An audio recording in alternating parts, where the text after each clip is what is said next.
A Day on the Focus with Mel. Hey everyone, and welcome back.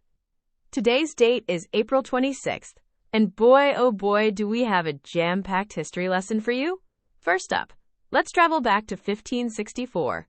The year old Willie Shakes, that's William Shakespeare for those not fluent in 16th century slang, was baptized.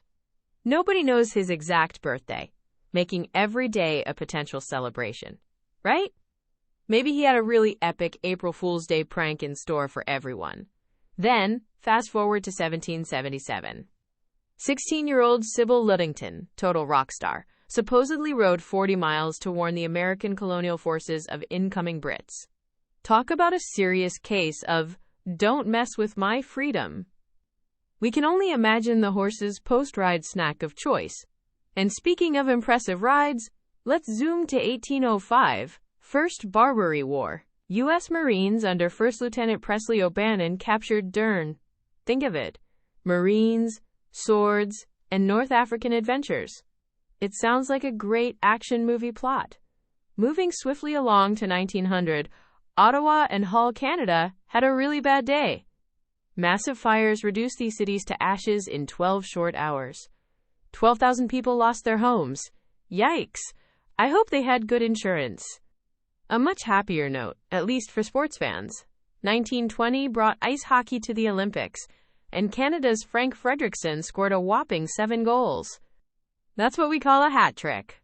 Multiplied by 2, plus 1. Now, get this: April 26, 1937. The bombing of Guernica, Spain, during the Spanish Civil War. A truly dark day. A stark reminder of the horrors of war. Then, let's bounce to 1986. Remember Chernobyl? Yeah, that happened on April 26th.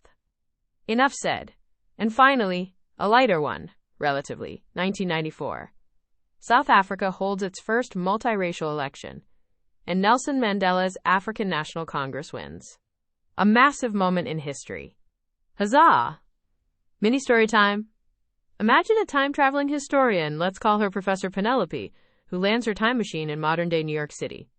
She's tasked with creating a historical timeline of significant April 26ths.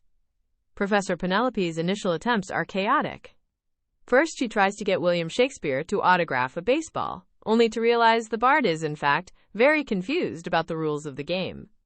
Then, she witnesses a minor fire in a pizza parlor, definitely not the scale of the Ottawa and Hull fires, which sends her into a minor existential crisis.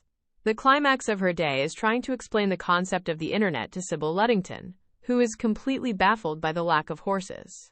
Overwhelmed and slightly scorched by a rogue pizza slice, Professor Penelope takes a deep breath, realizing all those events, from the grand and devastating to the everyday small details, are all part of the vibrant tapestry of history. The day ultimately reveals its beautiful, chaotic self, a lesson learned amid pizza and time paradoxes. And that's it for today's A Day on the Focus. Join me tomorrow for another whirlwind tour through history. Until then, remember to appreciate the small things, the big things, the fires, and the pizzas. Ciao!